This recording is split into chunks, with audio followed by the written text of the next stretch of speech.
Good morning, everyone, and thank you so much for tuning into your Friday edition of Wasatch Weekends. We love getting to be here every Friday, Saturday, Sunday, and Monday to bring you some great community happenings and maybe inspire you to try some new meals at home because we've got some fabulous cooks in our kitchen and we love to experiment. Not only are we going to make a delicious breakfast croissant casserole, but we're going to introduce you to Katie Wang from the Park City Film Series. I'm your in-studio host today, Maddie Evans, but let's take a look at that local weather forecast right now.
Are you looking for something to do this weekend? Well, then the Park City Film Series is always the place to go, and I'm joined by Katie Wang, who's going to give us some great information on what you could get out there and do this weekend. Good morning, Katie. Good morning. Thanks for having me. Thanks for being here. I was just bragging to someone about your immaculate popcorn bar, so we're going to have to talk about that in just a moment. But what's taking place at the Park City Film Series this weekend? We have a great new film. It's called One Life. It's starring Anthony Hopkins and Helena Bonham Carter. And it's one of those, what's so fascinating, I think, about film is sometimes there are these stories that just come to light and you have no, I'm always fascinated by how did the directors find the story and make it into a movie. But this is one of those tales where it's based on a true story, of course, about a London broker, banker named Nicky Winton, who was in Europe during World War II. And this is, of course, when right before the Nazis are about to invade Czechoslovakia, he realizes that there are all these children, both Jewish and non-Jewish children, refugees, that need to get out, and there's no one helping them.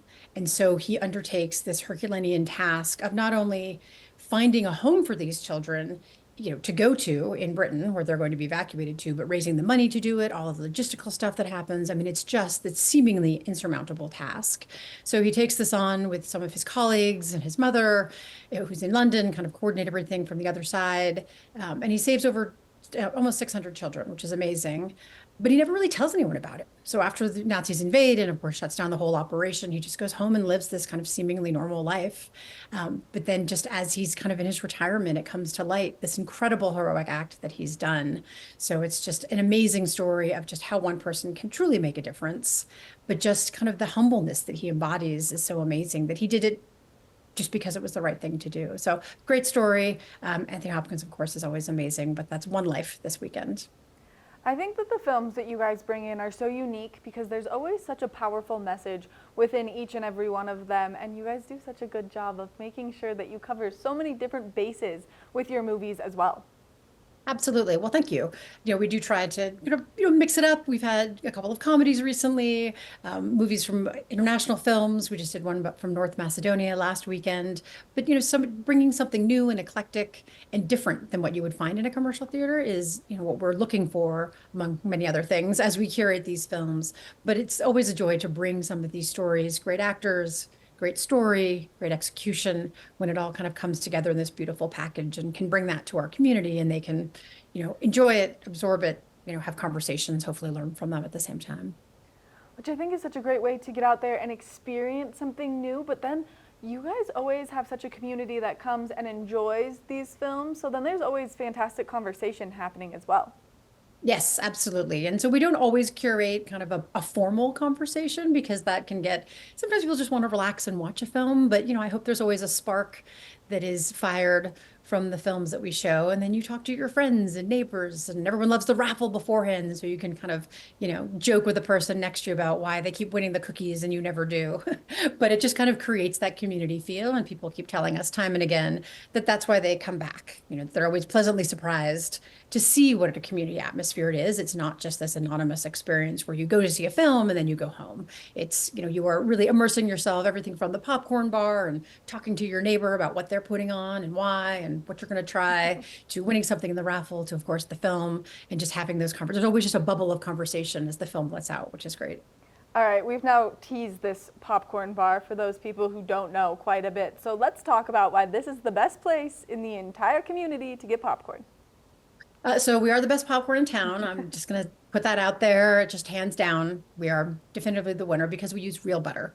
So if you go to a commercial theater, sometimes you ask for butter and it's actually butter flavored oil, which gets all over your hands and your face and you feel kind of gooey and sticky afterwards.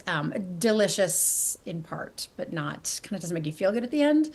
When you do real butter, it's like a game changer. I mean, just world of difference to how the popcorns, we sell it to you naked, and then you get to decide how much butter do you put on? Do you put on cheese? Do you put on hot sauce? All kinds of different toppings, nutritional yeasts. And it's just a kind of a fun art house thing that art houses do across the country, of just having this eclectic mix. But what we find so great about it is not only that, one, does it taste delicious, and we have, unlimited refills, but again, great conversation starter. What are you putting on? What should I put on? You get to try out different things, and just kind of adds a little element of fun to your movie going experience. Which I think is so important, and so many people are missing out on the butter popcorn experience with you guys, so they need to go online, they need to buy their tickets. And how can they do so to come see this weekend show? So you go to parkcityfilm.org. You can get your tickets to One Life in advance, or you can get them at the box office an hour before showtime. The film is showing Friday and Saturday at 7, and then again Sunday at 6. We also have some more great films coming up, of course, before we move over into summer season in the middle of June. But a great Studio Ghibli Fest, really showcasing the work and the artistry of Hayao Miyazaki, the amazingly talented auteur of anime. So something to look forward to for the summer months as well. And you can get tickets for that. But lots going on at Park City Film. Bring your own bowl if you'd like, any size. I'm always looking for the Homer bucket from Home Depot, but that hasn't happened yet. But any size, we are happy to fill your popcorn as much as you'd like and satisfy that itch for deliciousness before the film. Which I love so much that you guys have the bring your own bowl policy, because it's so good for the environment. Now, something that I always love to bring up is people can volunteer with you guys. If they don't have the money to donate, they can donate their time, which is just as valuable. And so let's talk about how people can get involved with you guys as a great nonprofit here in the community. Yes, absolutely. And when you become a volunteer, so you can volunteer before films, that how you can learn how to make popcorn, add that to your resume, because everyone needs that, a little addition of master popcorn maker, sell tickets, help us with surveys, all of that. If you go to parkcityfilm.org in the upper right-hand corner, click on the volunteer tab, it'll show you all of our schedules, and then you can decide what fits best with your schedule. And then not only do you get to see the film for free, of course, that night, but we give you an extra ticket. So if you have a friend or family member, someone you want to bring along to the movies and introduce them to Park City Film, you've got that opportunity, or you can come back another night. So kind of a win-win. We get this great volunteer labor, which is fantastic. But again, I think it's part of our secret sauce, much like the popcorn bar, is that people love knowing that other film lovers are helping them. It's not just some person that's kind of punching the clock. It's someone that loves film, loves to support Park City Film, and absolutely volunteering is a great way to support Park City Film. We'd love for you to become a member, but however you would like to support us, we are happy to have you and really appreciate it. And now let's talk quickly about these memberships and how people can become a member. Yes, so memberships start at $55. We have discounts for veterans as well as students at $30, if that speaks to you. But all different tiers and benefits include things like discounted film tickets. If you're at the upper levels of membership, we have member events throughout the year. Actually, that includes everyone. But at the upper tiers, it's free admission to the film, free popcorn if you're a Director Circle member, so something to think about. But just a great way to support Park City Film. Not only do you get these great benefits, but really kind of the meta benefit is showing that you love independent cinema and you want it to continue to thrive here in our community. We unfortunately learned that the commercial theater closest to us has shut down permanently. So we are the only movie theater in Park City, and the other theater that's a little bit farther away from us down in Summit County is closing for renovations for about 8 months. So we're kind of the only game in town, and it's really important that people show not only with their ticket purchases, but also with their membership support that this is something that they value and they want here in our community, because that helps us bring in great films like One Life, but also our free community programming that we do throughout the year. Katie, thank you so much for taking the time, giving us all this great information, and thanks for all the hard work you do to bring the community together, to start these unique conversations, and to really ignite people's imaginations. Thank you so much for having me. Make sure that you check out the Park City Film Series this weekend. You're not going to want to miss One Life, especially because after that description, I know I want to go see it, and you're going to want to get your hands on the delicious popcorn bar. We're going to take a short break, and when we come back, we've got more of the show, so stay tuned. I don't know about you, but I always get pretty hungry first thing in the morning, and Kim does such a great job inspiring some delicious meals that you can make at home. Now, we're going to step into the kitchen with her, and she's going to make a croissant breakfast casserole. And I don't know about you, but I love croissants, so I can't wait to see how this recipe turns out.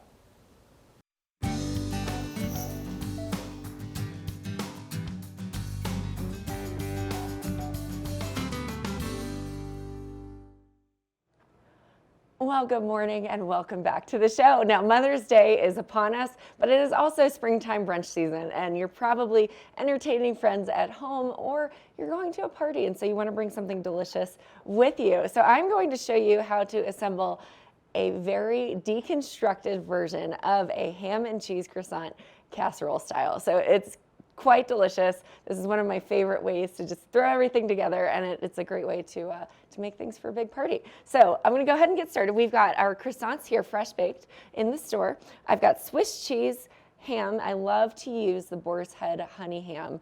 To me, it's just absolutely delicious, and the quality is very good. And then we've got 4 eggs. You usually take about 3 eggs for this recipe, but it's up to you, and if you want to do more. We have mozzarella cheese, because you can never have too much cheese when it comes to a breakfast casserole. And then it is up to you. We've got our choice of half and half, or you can use regular milk if you want to, and then garlic, salt, and you can use salt and pepper to taste. So this is going to be the easiest recipe. We're going to go ahead and get started. I also have some rosemary. I love this recipe because this is like the secret ingredient that makes it very special. And we're going to go ahead and pull some of this rosemary out. You need about 1/4 of a cup. If you don't have fresh rosemary, that's okay. But here's a fun trick. You can take, the leaves are facing up. You can just take your fingers and pull it off just like that. It is the easiest way, instead of having to individually pick off each of the rosemary leaves. We can do that here, but it just takes some time. To me, right now, it smells like Christmas in here. If you could smell the scent of this fresh rosemary, I love to use fresh herbs anytime that I can. I often will mix it into butters if I have time, or you can throw it into a cream cheese, or whatever it is. Herbs are the best. So we're going to go ahead and start to just do a rough chop of this rosemary. You know, if you don't have a chopping knife, that is okay. We are showing you recipes that are good for anybody who wants to try it, and it may not be the expert around the kitchen. So you just kind of want to bunch all of your rosemary up, and we're going to go ahead and just kind of cut through it just a little bit. And if the cutting doesn't work, you can actually also just use your fingers, which we're going to go ahead and do.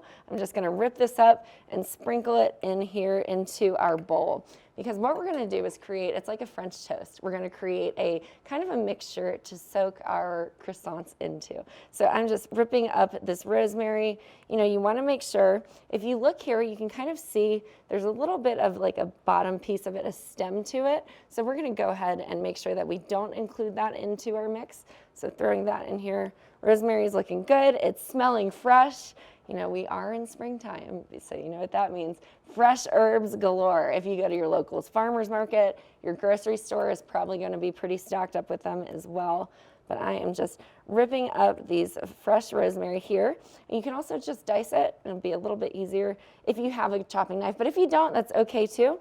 I'm just going to rough this up a little bit more, and then we're going to move on and add the rest of our liquid mixture before we start coating and soaking our croissants. So you want about a half a cup of your milk. We're gonna go ahead and just use the regular reduced fat milk. But if you wanted to make it a little bit of a thicker, more hearty and nutrient dense, rich batter, you can do that too. But we'll do about a fourth of a cup. And again, it really just depends on how many croissants you have. So we have 4. I would recommend getting 4 to 6 croissants for this recipe. So we've got 4 here, and we're gonna go ahead and make a little bit of a smaller version because we're not making it for a big party. We're making it for our crew here at TV8 because we love a Friday morning breakfast. So here we go. I'm gonna crack this egg. So a good way, and here's a fun trick. If you had time, you can always crack your egg into a cup so you don't get your shell into, there we go, into the mixture here. So I like to crack them on the counter on a flat surface. And it makes it nice and easy just to pull it apart just like that. The recipe calls for about 3 eggs. You can always do 4 if you need to, but we're just gonna stick with what the recipe calls for now. All right, so that's all mixed together. Now, here's the fun part. We'll need to add some seasoning. So we've got our fresh rosemary, which is delicious, but you always have to have a little garlic. Every good recipe has garlic involved in it. So I'm gonna wipe my hands off really quickly here, and then we're gonna go ahead and add some garlic salt to the mixture. You can do about a fourth of a teaspoon if you're a big person that likes to measure, but I'm a eye as I go kind of person. So here we go. We did the garlic salt. I'm gonna go ahead and whisk all of this together, just like this. We're just whisking, and you just wanna make sure that it's nice, everything's kind of blended. It doesn't have to be perfect, so that's the best part of this. And just kind of whisk it, because we're just gonna take our croissants, we're gonna dip them into our mixture, and then from there, we're gonna actually just assemble our baking dish. And this is the easy part. So I'd say the hardest part was probably doing the egg cracking because you never wanna get a shell into your batter. So I've got my croissants. It does not matter, what kind of croissant. If you don't have access to fresh croissants, that's okay. You just need to make sure that they're room temperature. But again, 4 to 6 croissants, depending on how big the croissant or the amount of people that you're serving this for. So we've got all of our croissants here. I'm gonna go ahead and cut them. You can cut them in thirds or you can cut them in half, whatever works best. We're gonna do thirds here. All right, so I've got my first one cut. I'm gonna cut the second one and just keep on cutting. Oh, I love croissants. I could eat a buttered croissant all day long. I grew up on it. My mom actually used to live in Paris for a little while, and she lived there for about, I don't know, a little over a year. So French culture and pastries and food has been ingrained to my growing up. Fresh croissants, fresh crepes, you name it, she can make it. And I'm a little bit spoiled, but store-bought is just as good. All right, so we've got our croissants cut into thirds. You can also cut it into halves if you want to, depending on how big you want this to be. So I'm gonna pull this out. We're gonna set it here, and then we're just gonna dip these in. You just wanna coat your croissant just like that. I'm gonna grab a spoon here just to make sure that we get it fully coated. You can kind of flip it over just like that. All right. We've got a baking dish. You can really use whatever size baking dish that you want to. Square, rectangle, whatever it is. All right, this is good. I'm using my fingers here. Don't worry, I will be washing them later, but this is not a dish for people that don't like to get their fingers dirty. I mean, if you want to, you can do it without getting your fingers dirty, but you know what? When you're in the kitchen, you're making it good. You want to get in there. So, all right, we've got our first few. I'm going to continue to coat. We're just going to coat all of these in here just like this. And then what's great, once they're finished coating, we start to layer the cheese into our baking dish, just like that. All right, just coating it all. And then you want to just basically lightly coat it, and then any excess egg batter and egg wash that we have, we'll just dump on top, just to really make sure that everything is coated in. And this is why we've got to bake it into the oven, because you can't eat raw eggs. Your traditional ham and Swiss croissant, you would just either pop it in the microwave or the oven, or if you like it cold, that's okay too. All right, so we're just gonna continue to layer these in here. And you're just gonna nestle them in, and it's okay if they're a little tight because we're gonna be cutting into it anyways, right? So we're just kind of layering that right in there. Awesome. And we've got one more piece to add into our mixture or into our baking dish. Great, awesome, looks great to me. Now what I'm gonna do is I'm just gonna pour the rest of our egg wash just on top of it, just like that. And you've got a little bit of garlic salt. We've got a little bit of, the egg, the rosemary. So the next part we're going to do, we're just going to take our cheese. I've got about 6 to 8 ham slices here. We're just going to take our cheese, and you're just going to tuck it into random spots on this croissant. And this is the best part. It does not have to be perfect. We're just tucking it in there. All right, looks good to me. I don't know about you, but I am starving. Came into the studio this morning just ready to eat this breakfast casserole, but I knew I had to make it myself.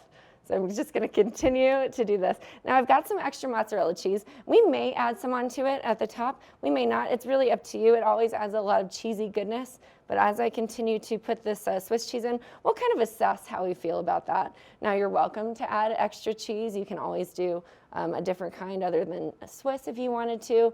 But a good classic ham and Swiss, you can't beat it. That's the truth. All right, so we're just adding all of that in here. Now I'm going to take my ham and I'm just going to tuck it in. And that is the easiest part, because then this will all like melt together. You can just, stick a fork in it, cut it up as you need to. It's going to be quite delicious.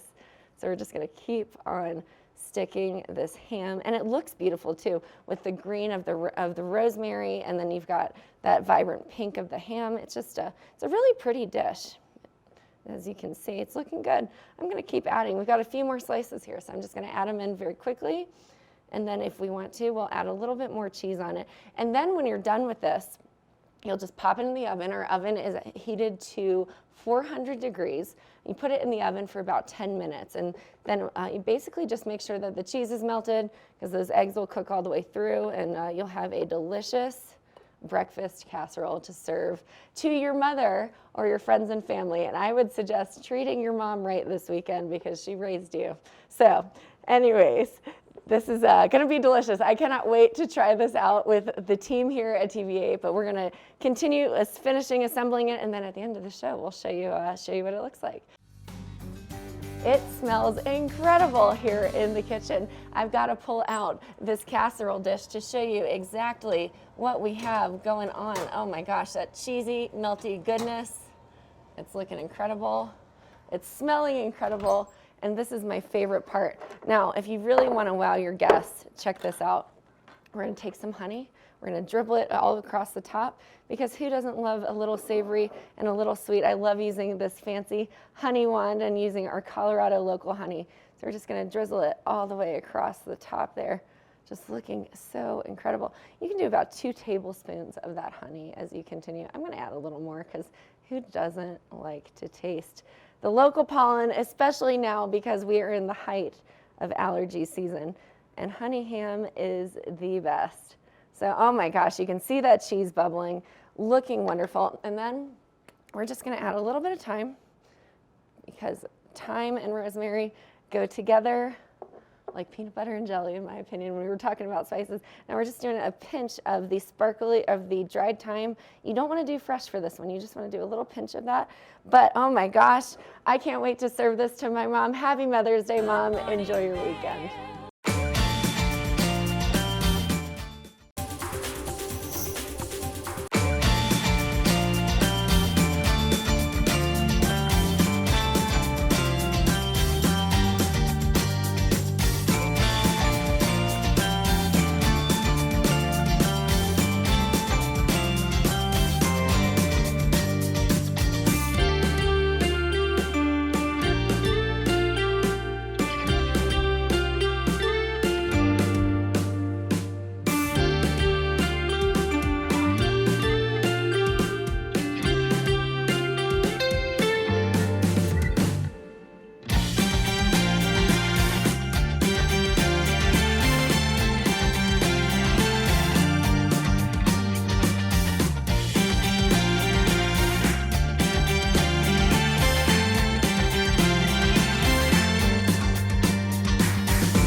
thank you so much for tuning into your Friday, May 17th edition of Wasatch Weekends. I cannot believe we are already 17 days into May. Before we know it, it's going to be June, and that means we're going to be halfway through 2024. Make sure that you try that delicious recipe at home and you make your way over to the Park City Film Series. That way you can enjoy some fantastic movies and some great conversation and even better popcorn. I've been your host, Maddie Evans, and we'll see you next time here on Wasatch Weekends.